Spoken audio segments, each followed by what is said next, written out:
Welcome to another episode of Can You Reach That? Can you reach that? So, we like to start off these shows. Yes, question of the day. A little obscure. Let me hit it. So, obscure quarterly. how does a blind person? Oh shit! Hold on. All right. I ain't even got there yet. I'm ready. How does a blind person? How does a blind person know when to stop wiping? The smell? I don't know. I don't know. I don't have an answer. It's a genuine question. That's a good question. I don't know. Like, we gotta find a blind person. Ask a blind person. Because if you just wipe one or two times, you thinking it's all good. Do they know they skid marking? I mean, how do you know? I assume either the smell or the taste. Like you got to use your other senses. You got to use your other senses because you can't hear it. You can't hear it, or can you? You can feel it. You can get that little itch in your butt. It's like, oh, I must have missed the spot. I got some dingleberries. Right? Yeah, I don't know. I imagine in the same way that they count, like paces to get around, because they know how to move around their house because they know the distance between things. I imagine there came a point in time to where they counted out the number of wipes that it takes to, at least for the average shit. But how did they come to the conclusion of how many numbers of wipes it takes? I don't know. They did 6 one time and it wasn't enough. So like they do 8. But how did they know it wasn't enough? Again, they had either there was a smell left over. He's walking around smelling like shit. He had the itchy butt syndrome. Like, oh, or do they just just wipe vigorously for like 5 minutes? Just like I've done so much that there's nowhere possible there's anything left. Maybe they got a bidet. Shoot all the dingleberries out. Not all public toilets got bidets, bro. I don't know. Maybe that's where the dog comes in. The CNI dog has more purposes than we ever know.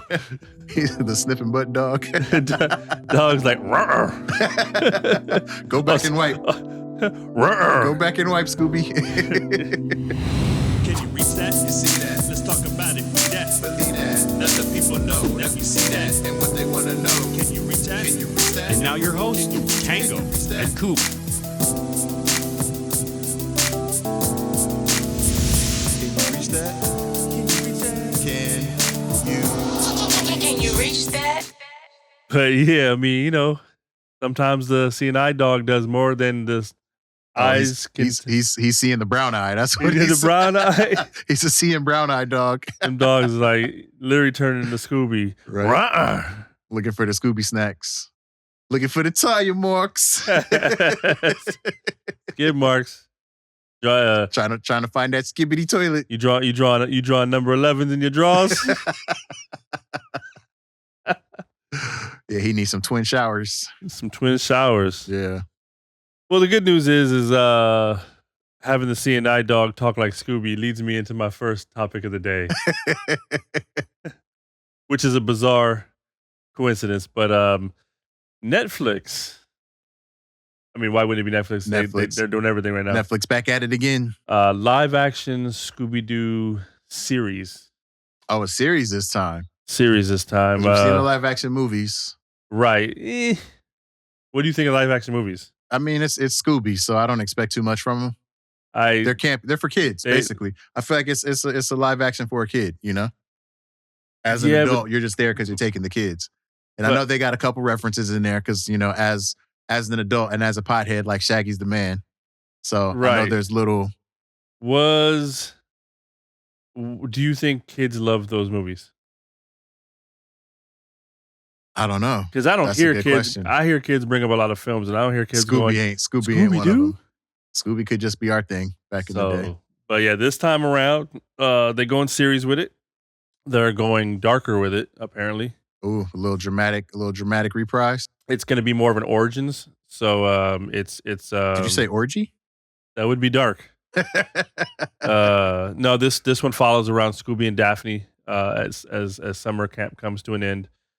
And they end up running into, obviously, Velma and Fred at some point during this. And there's some abnormal, paranormal, whatever you may be, something's going on, and they're gonna solve it, and they kind of all come together and at some point within the storyline. So this is kind of like an origin story, how they all met. Yeah, basically an origin. It's like I guess a new taking on the story because it's not like they're meeting in school; they're meeting at summer camp. Yeah. And from what it sounds like, could be wrong. From what it sounds like is that over the course of the series, let's say it's a 12 episode season 1, it's focusing on a single mystery, right?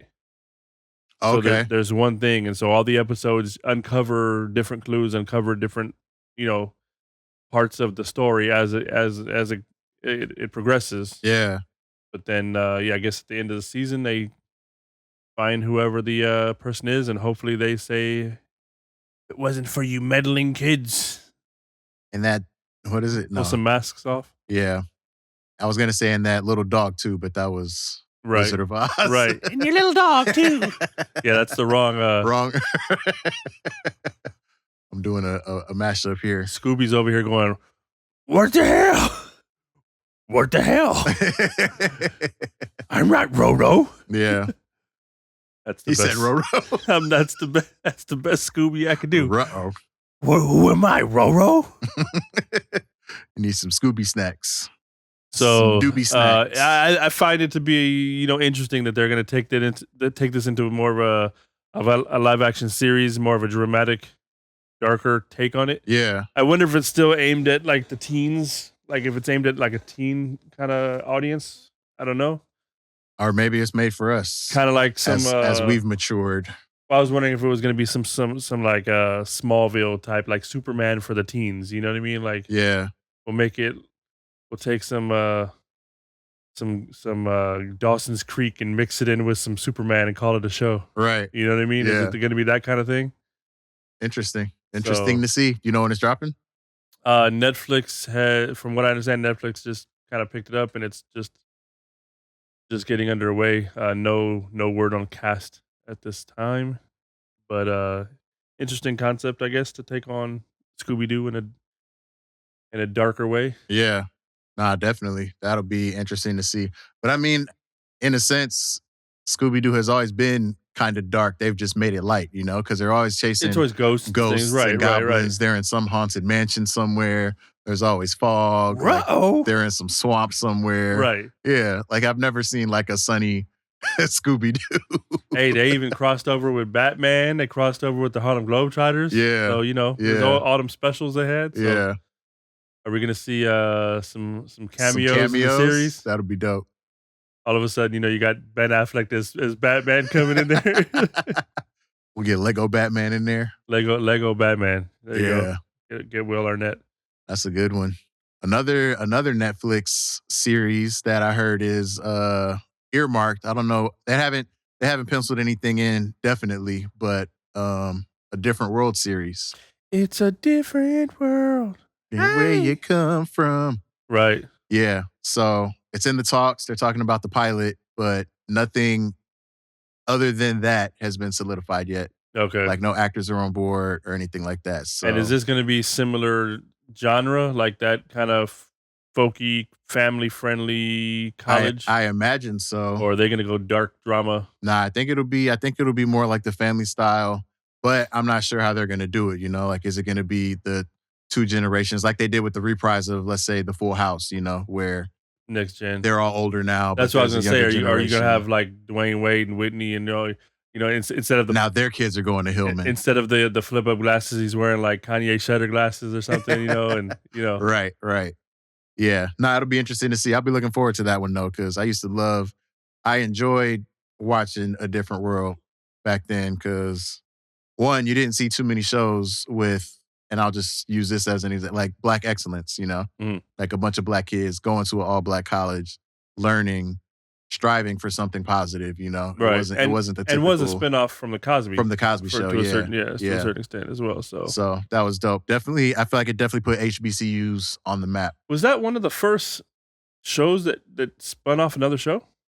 Were there other shows? I mean, there had. No, to be, I'm sure there were other. There were definitely. Maybe I'm other just shows. not recognizing them because but I know that's definitely one. I don't know if there was any as popular as that. That's got to be one of the early ones for sure because I mean, you had Cosby Show established, and then obviously, you spun it off by having, one of the daughters go to school. Yeah. And, now you have this whole college. No, they definitely had other shows. Of course, I can't think of any Of course. that had the spinoff, but I'm sure they did. Yeah, I mean, Different World was one of those shows definitely that was, we were young when it was on, so we probably, a lot of the stuff probably went over the head, but it was still something to watch. It was still entertaining. Yeah. You picked out stuff, so, and they had a lot of episodes with good messages in them too. They did. They did. You're learning something while you watch. It was educational and it was entertaining at the same time. Same with the Cosby Show. I always look forward when they start doing these remakes and these repurposes, if you will. I always look forward to see how they approach and how they execute. And then, obviously it's either yay or nay, obviously from there. But yeah, it's always interesting to see different eyes, reimagine something that already existed. So, right. It'll be interesting to see. Yeah, I'm looking forward to that. I saw also that they're doing a new Maleficent film, Maleficent 3. A third one? So that's underway. How much more of her story is there to tell? Apparently there's enough for another hour and a half to 2 hours of CGI. So that's another one. And I also saw and this is going back to more MCU talk, but all the Doomsday stuff is coming out now with all the different characters that are going to be involved, and the X-Men are going to be pivotal now. You've got Fantastic Four and X-Men now kind of joining MCU and being pivotal roles in this Doomsday timeline. Right. And so I saw Cyclops is going to be back, running through it, doing that thing, and I saw that even Gambit, he's going to come in. Gambit's coming in now, huh? Okay. So Gambit's been official. He's official. He's going to be part of it. So it's going to be definitely interesting to see. So now we got the B squad of X-Men, and taking center stage. And they're going in. It sounds like they're going in on the storyline of Tony Stark in a different timeline. Who did not? He's still wealthy. He's still doing this thing, and it's part of the comic. It's part of the comic line as well. But he looks to control the multiverse essentially. Oh wow! He wants to become God of multiverse God. So like an evil Tony Stark, huh? To a certain extent, Tony Stark that doesn't have a heart. He didn't go the good route. He didn't have a different timeline, right? So he didn't go through it. What the Tony Stark we saw went through. Yeah, this is a different timeline. To have that change of heart, huh? And that's how they're justifying using the same actor, which I think at that point is genius because since you're going through this multiverse, stage, you might as well see it in real time. So so we're gonna get we're still getting some. I saw Thor and Loki are still keyed in, and there's a few others that we've already seen in many of the Marvel films. Right. There's a lot of newcomers. The new Fantastic Four movies coming out, and they're going to be part of that timeline of Doomsday. So is X-Men. There's going to be some X-Men, and I read that they're finalizing talks with Halle Berry for Storm. Be Storm. I would love to see that. Reprise that. So, bring her back. Bring Halle back. I like those early X-Men films. That first trilogy was pretty dope. Yeah. So seeing her kind of come back and Cyclops, some of the original cast kind of come back in there and do it will be kind of dope. I agree. It'll be good. It'll be good to see the originals come back and reprise their roles in whatever this next evolution of the MCU is going to be. Looking forward to it. I'm half and half. Half. Yeah. I guess I'm dipping my toes. Yeah, I haven't gotten to the pool yet. Let's see if they can bring it back. I mean, they did a hell of a job that first run. I mean, that was 10+ years. Yeah, till we got to Endgame. I mean, like I said, I want to see Thunderbolts. I think that looks good. I think it looks. The trailer made that one look good, and I want to see Fantastic Four. I want to see how they reprise that and kind of get those characters newly established. So, I guess in that respect, I'm in because they've bombed a couple times. The Michael B. Jordan Fantastic Four, I just couldn't wrap my mind around. It wasn't. That one wasn't. The first two, the original. I thought those were okay. They were pretty good. But the Michael B. Jordan one was. It didn't hit the same. So nothing against him, dope actor. Not at all. No, it's just. But just not. Yeah, that just didn't hit. It didn't hit the same. So it is what it is. Speaking of Halle Berry, I just seen a 2-part series called First on the Call Sheet. First on the Call Sheet. Yeah. Okay, I haven't seen that yet. Yeah. Each episode is about 45 minutes. Basically, the first episode is about leading men. Second episode is about leading women. Okay. But, the Denzel Washingtons, the Samuel Jacksons, the Halle Berrys, the Angela Bassetts, the Viola Davises, the who's who of Black entertainment. Top tier. Yeah. So it was just a series about, what it takes to be first on a call sheet, when did they become first on a call sheet, and how that position and how that role affected their careers.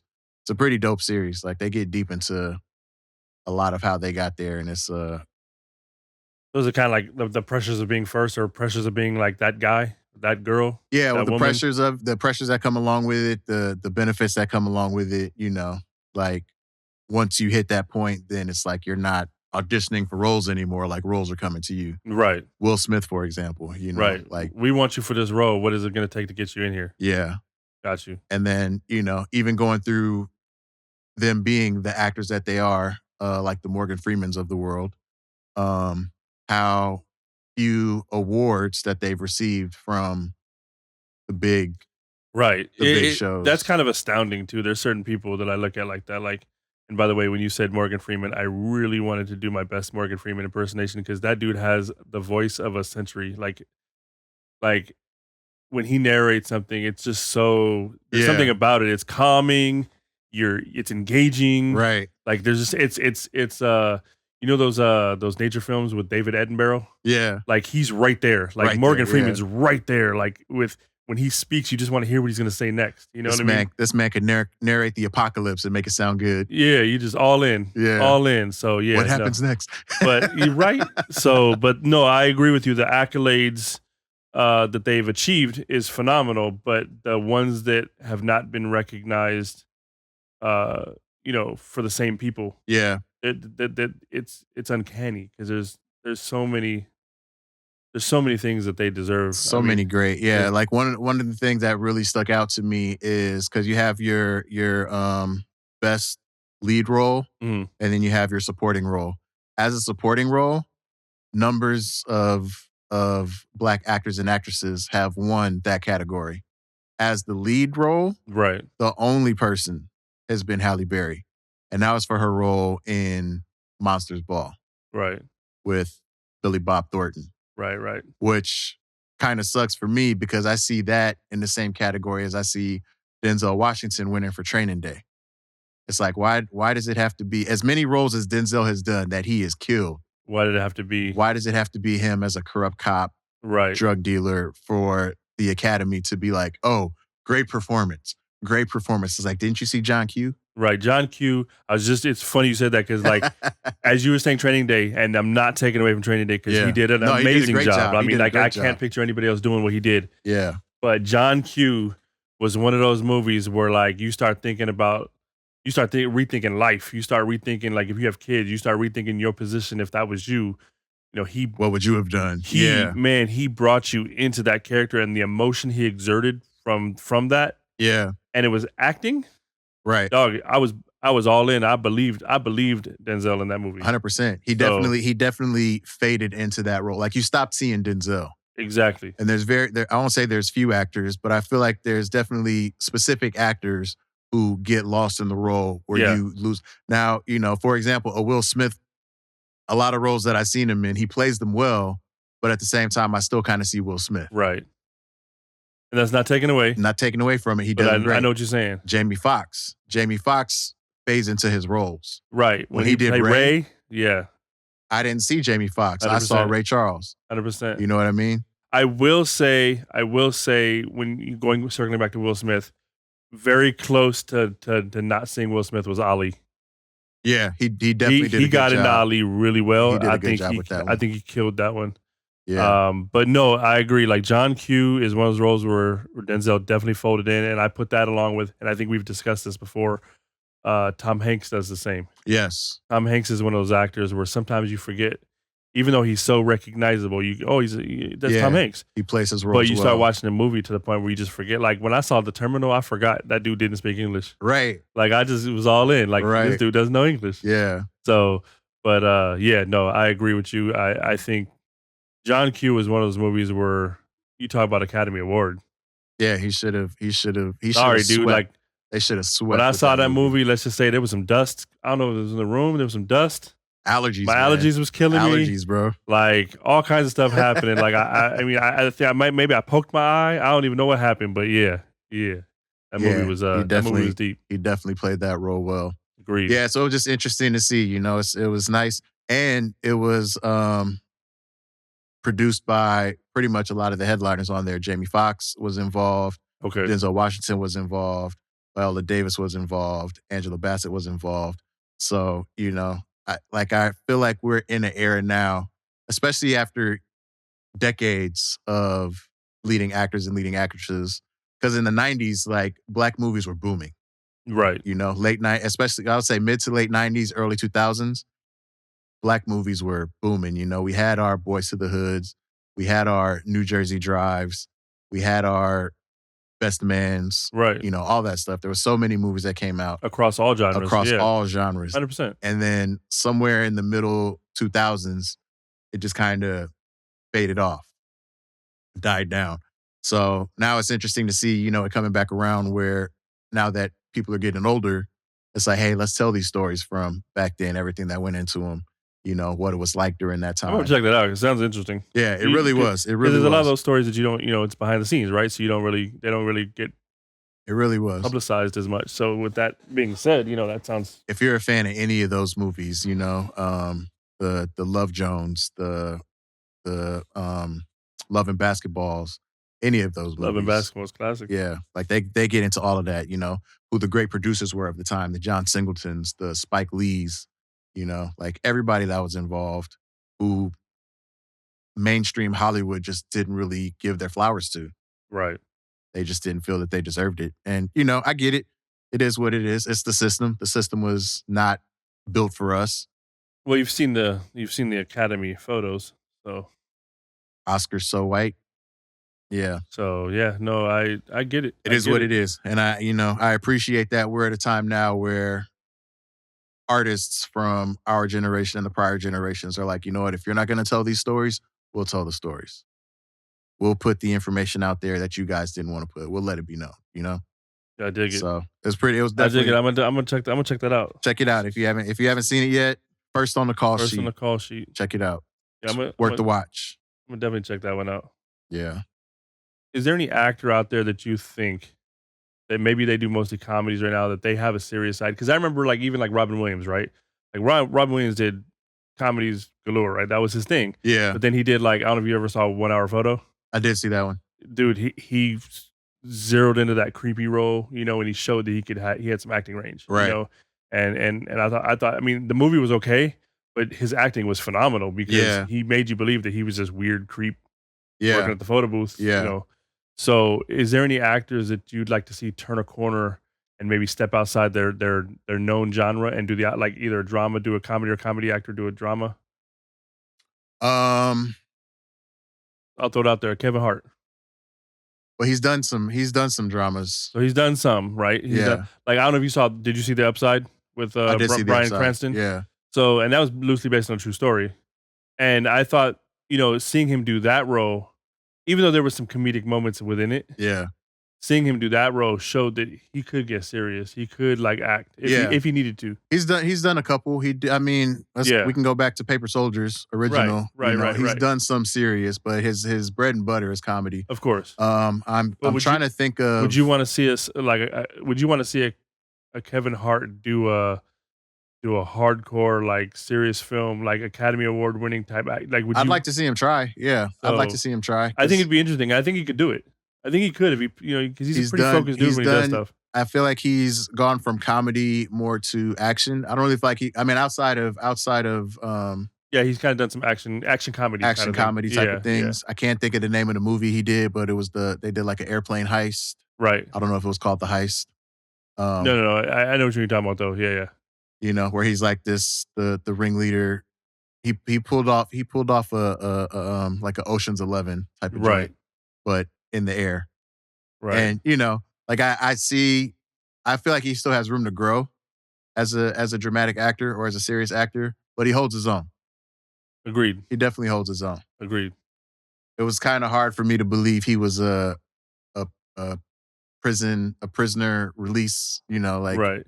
Like Kevin Hart, really? Like, I can't imagine you being right that down, but tax evasion. This is coming from a law-abiding citizen. He was in jail for tax evasion. So that's something simple. Some white collar shit. Yeah, tax evasion. Yeah, nah, but I'll tell you a comedian, and I'm gonna do. They're both old. I was gonna say old and new. Eddie Murphy. Eddie Murphy can act. Has a great range. Yeah. Great in comedies, great in actions, great in dramas. Loved him in Shrek. And he was just the voice of the donkey. Shrek 5 on the way. Man, how many more Shreks can they do? I guess they can just keep it going till Shrek has great grandchildren. How long do ogres live? I don't know. With technology these days, it's not unheard of to think that they could go 300-400. Well, then they'll start doing Shrek origin stories, the Shrek prequels. Shrek as a teenager. Hey, why he was so grumpy. It's all done with AI. But another one, and we just mentioned his name, Jamie Foxx. Jamie Foxx has a great range. He does have a good range. Jamie Foxx is one of those all talents too, singing and everything. Musically just inclined. A full entertainer. Yeah, tells jokes. I mean, then again, Kevin Hart. I mean, I still don't know the validity of the truth to this, but there's rumors that he is Chocolate Dropper. No, but I have never seen them. I've never seen them together in the same room. So we'll just say that it's sort of like a Bruce Wayne Batman type of thing. We don't know. Right. We don't know for sure. We just assume. We suspect. We assume. Yeah. But we don't know for sure. But if it is Kevin Hart, maybe he's got some of that music in him. He's got better acting skills than we realize. Right? Yeah. Man, it's amazing. And I just seen Chocolate Dropper had a tiny desk, an NPR tiny desk. Yep. We got to check that out on we'll have to do a reaction. Yeah. So definitely. But yeah, Chocolate Dropper. He's been around for a minute. So it makes me wonder, what does he have? Is he out here promoting something? Does he got something? So maybe we need Chocolate Dropper to act. Ooh, that'll be. We need Chocolate Dropper in a film. See his acting skills. See if he can take that music, put it on pause, and do some acting. Yeah. Bet he'd knock it out the park. Knock it out the box, Rick. Yeah. But so there's a few comedians. It's interesting now that I'm thinking back about it, the number of comedians that go into mainstream movies, Right. I mean, and then what about the flip side, dramatic actors that kind of flip into comedies? You got Bryan Cranston, who I would consider a serious actor. And then he does Malcolm in the Middle. Right. So he's great. He's great at the comedy. His comedic timing is on par. Well, you got somebody who's full on dramatic trained, full on trained actor. Yeah. In Jeff Daniels. Oh man, another one. Dumb and Dumber. And then he does Dumb and Dumber, and kills. Yeah. And I heard that initially the studio didn't want anything to do with it. They was like, no, and Jim Carrey was the one that was pulling for it. Yeah. Jim Carrey was like, no, Jim Carrey's another one that has a great range. Yeah, he does have a good range. And it's crazy because when you think of movies like Ace Ventura, you can't imagine this man playing a serious role. Right. And then he does Truman Show. Yeah. Or did you ever see 21? I did see. I thought it was 23. Was it? I think it's. Is it? It's one of those. 21 or 23. Can't remember. But yeah, he gets obsessed. He played that role, that whole psychological thriller. Yeah, did a great job in that role. Yeah, that was dope. Yeah, I think it is. It might have been 23. 21 was the Blackjack movie. So yeah, I think it was 23, which has nothing to do with that role great. But yeah, another serious actor that does comedies, and I'm saying comedies. I'm using that term loosely, but George Clooney. You see him doing serious roles, and then he turns around and does. Oh, Brother, Where Art Thou? Oh, Brother, Where Art Thou? Classic. Oh, Brother, Where Art Thou? Classic. Bonafide. Classic. Yeah. Yeah. So he's got some range on him too. Yeah, I agree. Yeah. There's a lot of them. There's a lot that go back and forth. But I think that's just the lane that you get into. Once you conquer, and I use the word conquer lightly, but once you conquer a certain field, as a creative, as an artist, I think it's just natural for you to expand into other genres. Yeah, you challenge yourself, right? Realms. Yeah, you challenge yourself to do something that's outside your box, and you conquer it so that your box grows. Right. So you got musicians turn actors, You got actors that do music. You got ball players that do music. You got musicians that play ball. Master P, for example. You know, like I think the amount of talent that's out there, you can't pigeonhole it into one genre. Right. Yeah. Agreed. And if you're a talented individual, you're talented in more than one area. It's not too many people who are just like single dimension. It's like, this is all that I do. For some reason, they have the ability to be talented in other areas as well. Yeah, I agree. Yeah, so that's pretty cool to see. And if you don't have talent, you just don't have talent. This is facts. This is facts. This is facts. And we're not talking about chocolate dropper no more, is what you're saying? Or Who said anything about chocolate I dropper? was making sure. No. I wasn't talking about anybody in specifics. I wasn't talking about anybody specific. He got bars. Bars. Y'all just don't understand. Nah, chocolate dropper, underrated.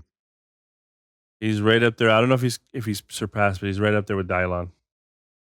Yeah. It's like Dylon, and Dylon, or is it just chocolate dropper? Chocolate dropper. Yeah. Did he take one of those spots? Yeah. Nah, definitely. Definitely. Yeah. I mean, it's always fun to see. It's always fun to see people step out their box and be successful.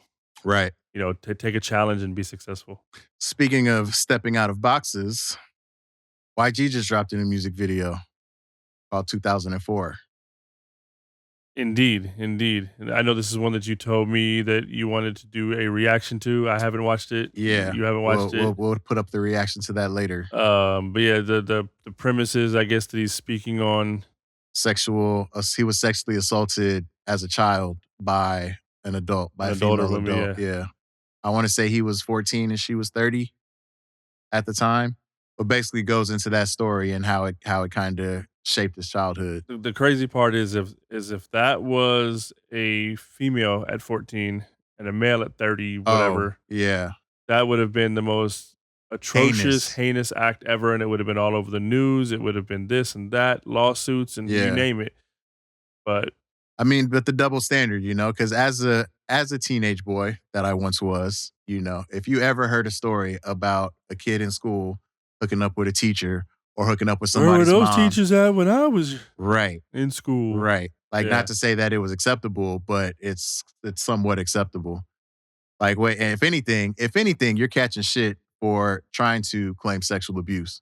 Oh, you stupid. Like, what? You hooked up with a teacher and now you're complaining? Like, right, exactly. That's the... Wish that was, like, what? Like, but, when it's flipped, if it's a male teacher and a female student, right, atrocious. I mean, I feel like both sides, male and female, when you're in school, you're always going to have your teacher crush.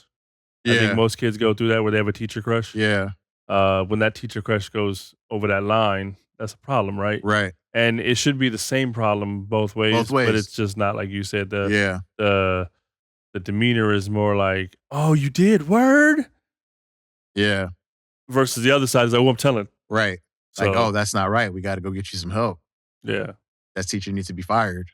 Fired, arrested, and you name it. Something. Yeah. So, but I mean, it just goes to show how much trauma there is out there in the world, because as a kid, one, your brain hasn't fully developed, so you're going to make bad decisions. Right. But if there's an adult involved, the adult should be mature enough to be like, you know what? This isn't a good idea. We don't need to do this. We don't need to go down this route. Right. But then that just makes me wonder, what trauma did that adult receive in their life? Right. As to where they felt that this type of behavior was okay. Just a full-on chain reaction. Yeah. Just like passed down. Because if I'm a 30-year-old individual, I don't see looking at a 14-year-old, like that ain't right. Yeah, it's just, physically, mentally, everything. No, I'm kidding. But, it's just. I mean, that's why I bug out when you see people who are like, 19 years old, female with a 70-year-old dude, 60-year-old dude. The first thing that comes to my mind, firstly, it's usually like, oh, gold digger, right? That's usually the thing. Yeah. It's like, oh, it's got to be some money thing. Yeah. Secondly, is like, from the male perspective, is what are you gonna have in common, even remotely? Nothing. With that female. It's not about the commonality. So I feel at that point it becomes. It's just not. It's more of a status thing. Because, exactly. Because I've got this young hottie on my arm, and other men are jealous of that I have this young girl on my arm. Right. Whether they're having sex or not, just the fact that he can claim her as his. Right. I'm 60, she's 21. Everybody's like, man, he's so lucky. He's so lucky that he, like, it just doesn't make sense.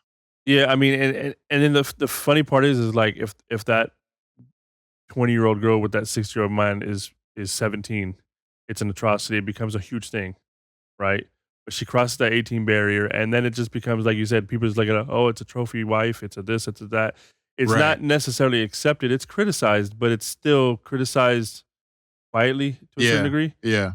But then if you flip that around and you have a 20-year-old guy with like a 50 or 60-year-old woman, it's like, oh, she's trying to walk around with the arm candy. She's trying to act young again, and now she's getting all the trash talk, and Yeah. So it's kind of weird how that kind of flips depending on the age standard. and the double standard. So what's okay for a man is not okay for a woman.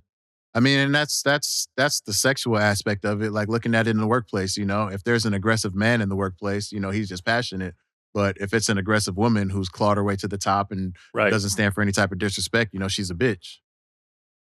Like, oh, is it that time of the month again? But men can be out here throwing tantrums left and right, and everybody's just like, right. It's okay when he does it, But yeah, it's the double standard in society is just wild. Kind of like a true feminist.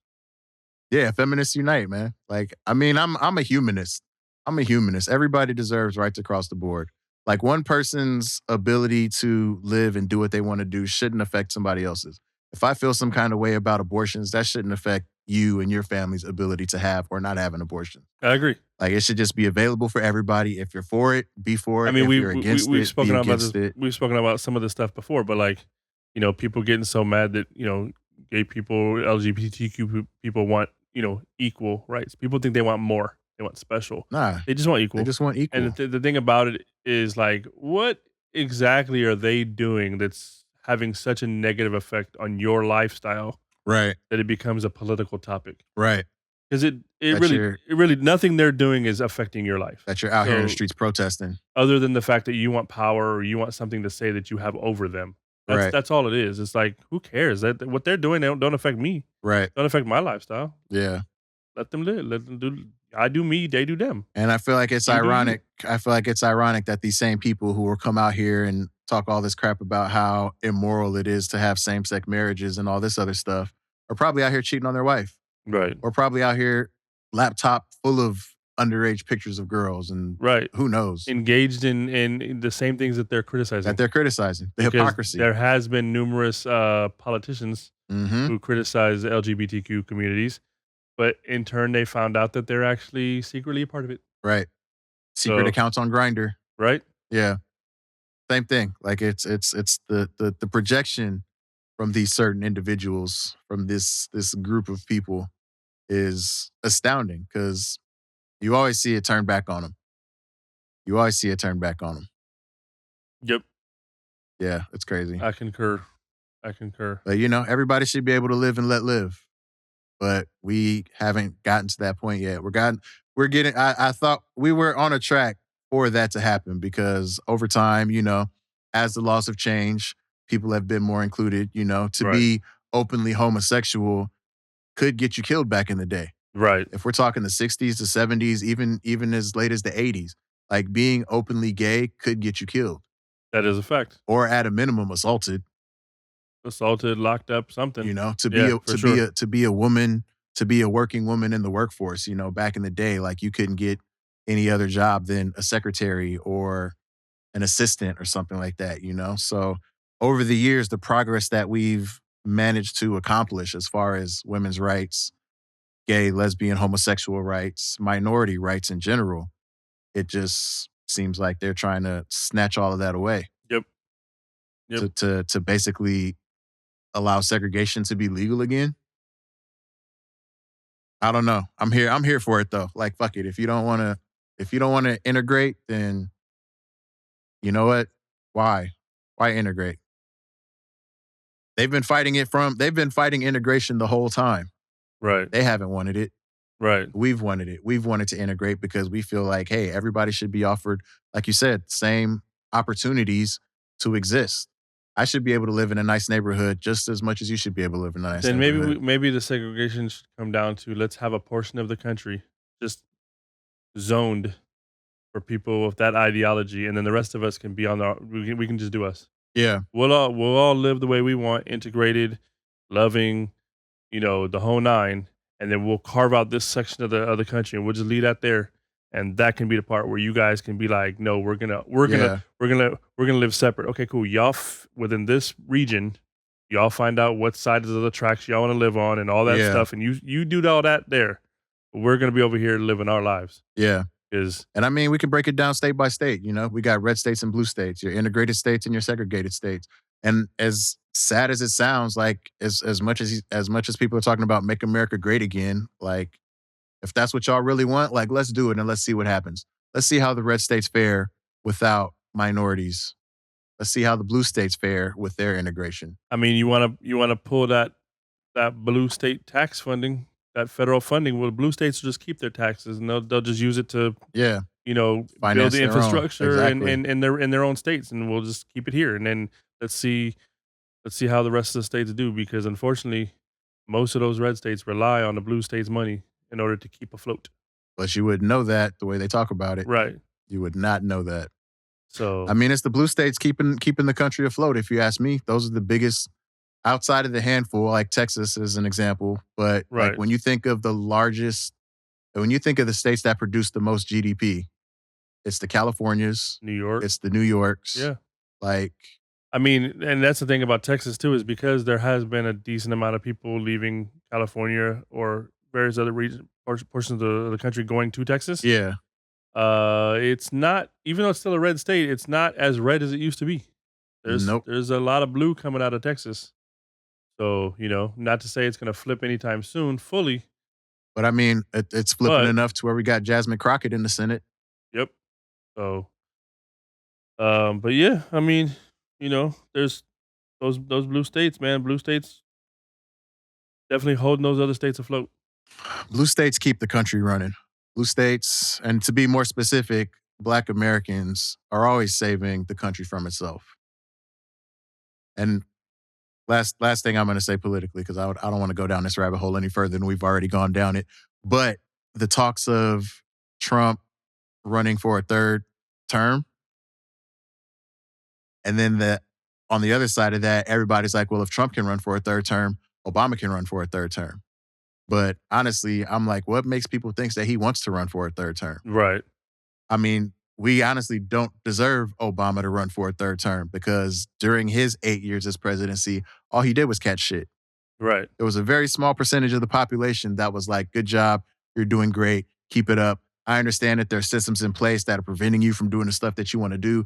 I understand that there's Mitch McConnell here who is on record saying that he is going to block everything that you were trying to do. Good or bad. Good or bad. Everything that you're going to try to do, we're going to block it. Yep. So the fact that he was able to get the ADA, Obamacare, to the point that he did. That's the thing too, just pointing that out. Obamacare was not called Obamacare by the Democrats. Not at all. Obamacare was labeled that by Republicans. Right, to make it sound bad. Right. Yeah. And that's why, it became that whole. And then you see these interviews in the streets where, oh, what are your views on Obamacare? What are your views on the ADA? Not even realizing that it's the same thing. Yeah. Because of the propaganda. Yep. Because of the propaganda machine. One of the things that Obama said that it always hit hard, and I'm paraphrasing it because I don't remember the entirety of the quote. It was within a speech he was saying, but he was basically saying, like, not everything I do or say is going to be liked. He goes, I'm going to get attacked daily. I'm going to get, all kinds of flack. I'm going to have people wanting to kill me. He was like, but at the end of the day, he goes, with those same people, I can still sit down and talk. Right. And he was like, and we can still try to make things work, and we can still try to make policies happen. And that's the way America is supposed to be. That's the way it should be. You're supposed to have differing views. You're supposed to have, the back and forth talking points, and you're supposed to come to that compromise when you have disagreements. It's not supposed to be my way or the highway. It's not supposed to be no matter what you put through, good or bad, I'm going to shut it down. Right. it's not supposed to be like that. And unfortunately, it's coming down to that's what it is. It's either this way or nothing, or it's either that way or It's nothing. my way or the highway. And it's got to get back to where it's like, hey, I have this idea, and I think it's going to be great for the people. I think the people want this, and you find out that the people do want this. Yeah. But you find out another portion of the population wants something slightly different. So then those representatives go, hey, listen, this is a great starting point, but I think we need to change this. You know what I mean? And you come together and you hash find it out. That middle ground, yeah. And then you figure out, okay, well, I'll sacrifice this for this, but you guys got to sacrifice that for this, and and you go back and forth till you come to a resolution, you vote on it, you pass it, and you help the people that you serve. Right. And I think the unfortunate thing right now is that a lot of politicians are forgetting that they work for the people. They're not the power for the people. Right. They are the power of the people. Right. And that's presidents included, but that's every step of the ladder. That's from, representatives, mayors, governors, etc., all the way up the pillar. Up and down. You have to realize you work for the people in your districts, in your states, and so on, not for you to make the decisions for them. Right. You're supposed to be enforcing the decisions they want. Right. What they want. Right. And unfortunately, that's just gone to the wayside. We're not seeing much of that anymore. They've lost sight of that. They've lost sight of why they're there in the first place, why they wanted to become politicians in the first place. And I'm saying that with the assumption that they got into politics because they wanted to do good for their fellow man. Right. I could be completely facetious in the whole thing, thinking that that's why people get into politics. I think some people get into politics for that. Others, I think it's more of a power grab. It's a title. It's something to look down upon people to. Yeah, something they can use to control other people. Yeah, because they don't like the way other people are living, which has no effect on how they're living. But for some reason, we need to, because the Democrats are grooming your kids. Like, really, they're the ones that are grooming your kids, right? And because of that, we need Greenland, right? Oh my goodness. But yeah, we'll Greenland. So yeah, I mean, that was a little political rabbit hole, and it could go further, but we'll. Yeah, we'll. I think we've dug into that one enough.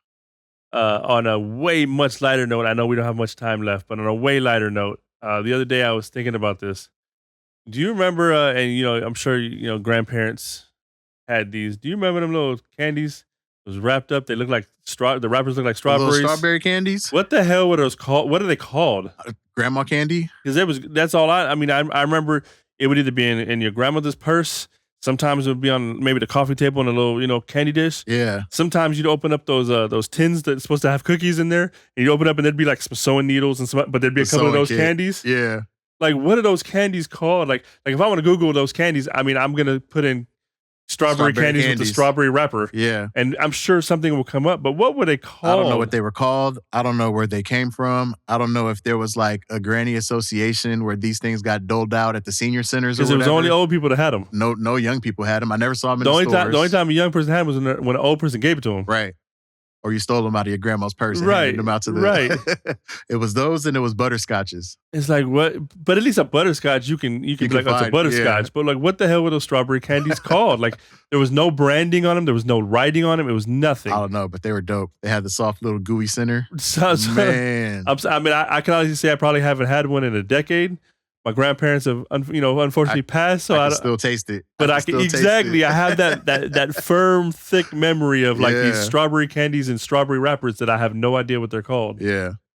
So, hey, let us know in the comments if anybody knows what they're actually called. Where can we get some of these strawberry candies at? And are they a brand or are they just a generic candy? Like, who makes them? Like, oh man, come to find out, they're going to be made in Mexico, and now we're going to have to pay tariffs on them. They're DEI candies. God damn it! Man, no, I mean, are they made by Nestle? Are they made by Charm? Or Charms? Man, Charms. It's funny you say that. So there's a superstition in the military that, for lack of a better way to put it, I got a better way to put it. Charms are bad luck. So whenever you're deployed and you get your MREs, anytime they would come with charms, you just have to toss them immediately. Like you're not allowed to eat the charms. And ironically, anytime somebody ate the charms, something bad would happen. Oh, wow.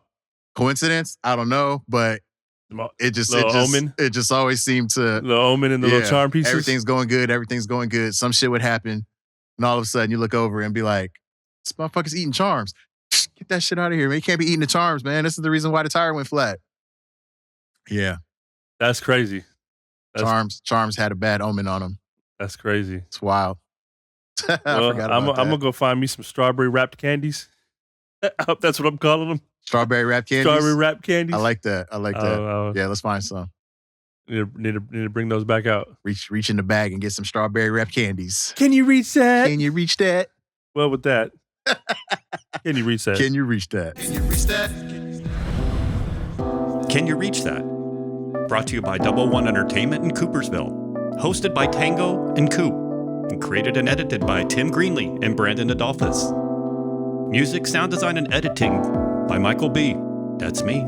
Visual art and graphic design by Jonathan Greenlee. Additional visual design by Timothy Greenlee.